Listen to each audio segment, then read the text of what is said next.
it's Stephanie with the Sea Salt Co. Today I have a really interesting video for you.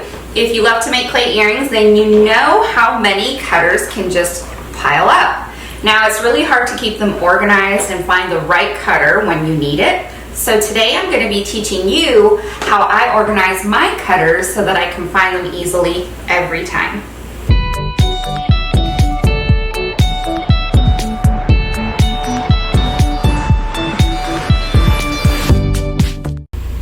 Okay, so first I wanted to go ahead and start off with my big jumbo bin of cutters. Now, what I was noticing when I was trying to use my cutters is that I was spending a lot of time, first of all, trying to find the shape that I wanted, and then a lot of times I wasn't even able to find the shape that I needed. Say, for example, I wanted a specific type of arch and I couldn't find it, so then I would end up not even using that cutter because I couldn't find it.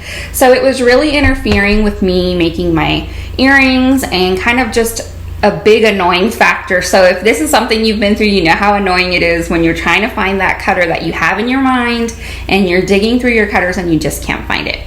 So then I ended up ultimately opting for this method here, which is what I've seen a lot of creators go with.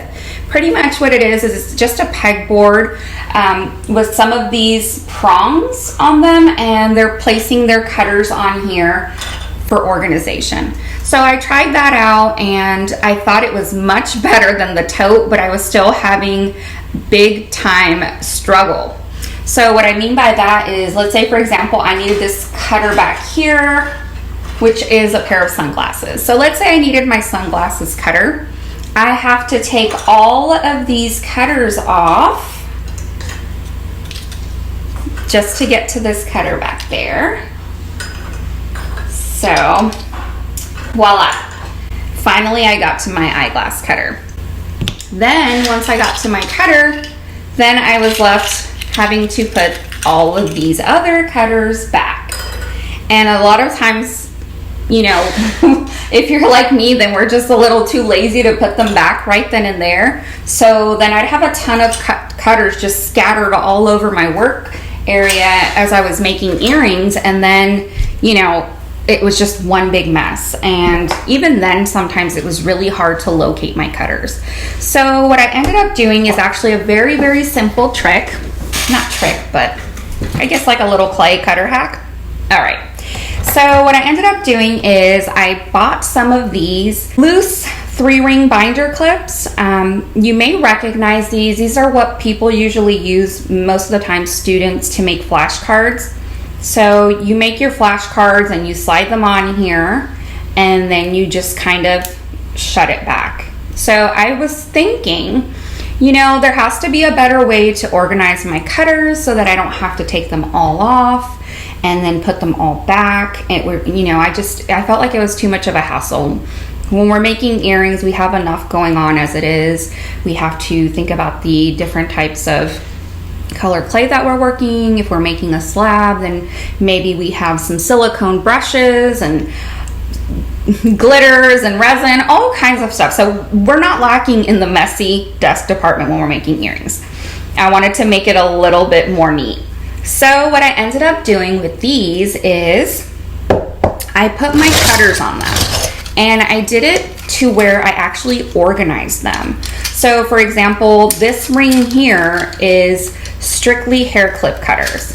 And the great part about it, what I love about it is, let's say for example, I want this moon phase cutter right here, then you pretty much just flip to it, open up your ring, close your ring back up, and that's it. And then you can hang your ring back on the wall. So another thing that I noticed about using these rings is how much space it will save you. So when we're using these, I don't even know what the name of these are. I think they're prongs. I'm going to call them pegboard prongs. So these pegboard prongs only hold about 10 to 15 cutters max. But when you're using the ring, you can fit so many more cutters on there, because these are some donut cutters, and these are just like daggers and cabochon type style cutters. So I've tried to organize each ring with the style of cutter. So that way when I know I want to use a donut cutter, I have all my donut cutters together. But if you see how many cutters I have here alone, I mean, you can literally, you know, it just saves you so much space. So if you have a smaller craft area and you can't or don't want to use, you know, a really big pegboard, then you can go ahead and just go and get a very tiny pegboard, because you're only going to use a few of these prongs. And you can see I have so much more room to fit more cutters. And it's just so easy, and it makes organizing your cutters so simple. You can find the cutter you need when you need it. They're all contained. I mean, I just love it. Here's another ring with donut cutters. I have a lot of donut cutters, so you may need to use more than one ring for it. But I mean, they just all fit, and there are so many cutters that you can fit on there. Another suggestion that I have, and I know you've already noticed, is I'm doing, each ring has a theme. So for example, this ring here is all pots. So like flower vases and pots. And it makes it so much easier when I have that idea in my mind.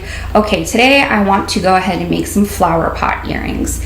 No longer digging through my jumbo, you know, big mess that I have going on here. A lot of times my assistant, Viviana, she'll start laughing because I'll be making some earrings and all she hears from the other room is digging through my cutters, and half the time I cannot find the cutter that I'm looking for. It's so aggravating. So here's another ring with just basic shapes, and I'm just gonna kind of put some of the rings on here so you see how many fit on there.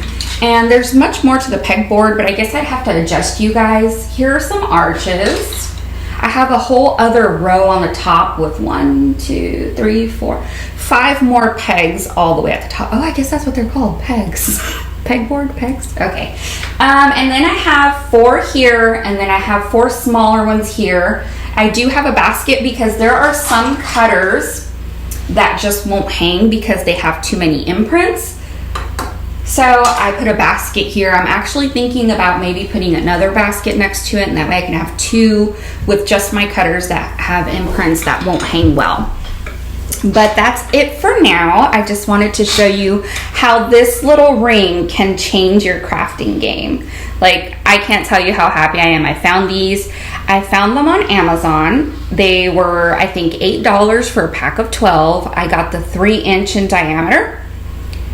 So these were nice and big and perfect. I did notice that the craft stores like Hobby Lobby and Joann do carry these, but they're much more expensive. So I think for a pack of 10, they were $20, and you can get 12 of these on Amazon. So I actually didn't order enough. I only have 12 rings, and I went ahead and ordered more once I saw how much this literally changed my life. So hopefully this will end the clutter problem for all of us. No more clutter problem with our cutters.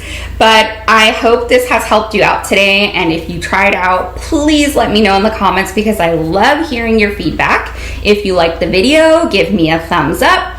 If you're not already, go ahead and subscribe so that you can see the next video I post. And if there are any videos you'd like to see, go ahead and leave me a comment below.